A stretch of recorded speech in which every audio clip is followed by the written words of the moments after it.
ఎగిరింది పిట్ట. మా ఆయన మా బాల్కనీలో వచ్చిన పిచ్చుకని బతకనియాడు, దాన్ని ఎత్తుకొని పిసుకుతున్నాడు అటు ఇటుగా. పుచ్చుకెళ్ళి ఇప్పుడు దాని కింద ఉన్న దాన్ని ఎందుకు తీసావు?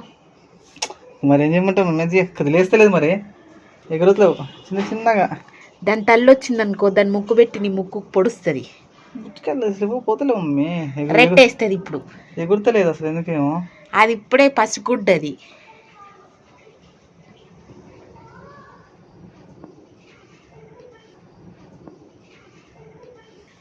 దాని కింద పెట్టు, వదిలే. ఇంకోటేమో అందులోకి వెళ్ళిపోయింది, దిగుతలేదు కింది కూడా. నీ చేయి మెత్తగున్నదేమో, ఎరిగింది. నేను చెప్పిన అది ఎరుగుతుందని, లేక బంద్ చేస్తానే పో. అమ్మా.